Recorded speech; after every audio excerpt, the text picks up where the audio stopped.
Ça fait 11 jours qu'on est parti du Havre. Et ben Apivia va plutôt pas mal. On a eu quelques petits soucis techniques en partant. Et on est même vraiment agréablement surpris du peu de problèmes techniques qu'on a rencontrés. Et ça, c'est à mettre au crédit de toute l'équipe technique qui a préparé le bateau là, pendant les 3 mois entre sa mise à l'eau le 5 août et le départ. On a fait aussi attention. On a choisi une option qui mettait pas trop non plus d'engagement sur le matériel. Et puis surtout, la course n'est pas finie, donc il faut faire attention.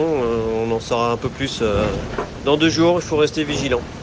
Bah ouais, c'est sûr qu'on a un duo qui fonctionne, on se connaît bien, on sait décrypter l'état de morale et de fatigue de l'autre forcément facilement. Voilà, on va forcément avoir des moments de partage sympas. Yann, on se connaît bien, c'est notre deuxième transat ensemble. L'ambiance est vraiment très bonne à bord. Généralement, on sort très très fatigué du poteau noir. Là, on a eu de la chance qu'Apivia d'avoir un pot pas trop difficile. On s'est jamais retrouvé empétolé dans un grain.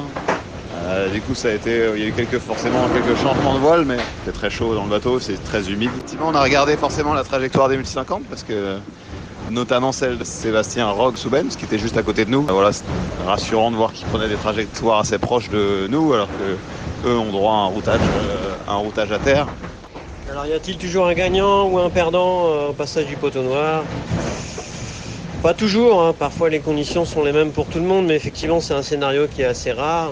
Les écarts se font et sont défont dans ce moment où l'incertitude règne quand même pas mal. C'est une zone qui n'est pas facile à traverser et on l'a vu, cette fois-ci, il y a des écarts énormes qui sont créés. En notre faveur, heureusement, mais ça n'a pas toujours été le cas. En tout cas, dans mon expérience, j'ai souvent vu l'inverse. Donc, pour une fois, c'est dans notre sens et c'est tant mieux. Depuis quelques heures, on est sorti du poteau noir. On a maintenant des conditions qui sont un peu plus favorables à la glisse. On est à environ 70-80 degrés du vent. Et le bateau Apivia, avec ses foils, a été dessiné pour ce genre de conditions. Donc on s'attend effectivement à atteindre des vitesses bien plus élevées que celles qu'on a connues ces derniers temps. Mais maintenant, c'est vrai qu'on est quand même un petit peu stressé. Ce bateau est super récent. On a beau avoir tiré dessus.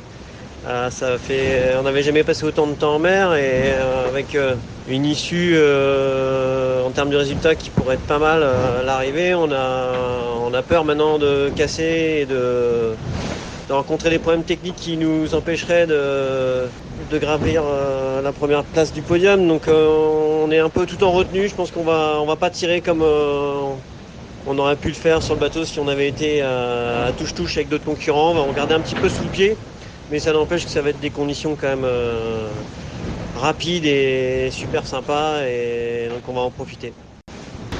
Alors, l'Équateur, ouais, on va bientôt le passer. On l'a tous les deux déjà passé plusieurs fois. C'est sûr que c'est une ligne imaginaire symbolique le changement d'hémisphère. Moi, ça sera la 3e fois, Yann un peu plus. C'est ton combienième Équateur ?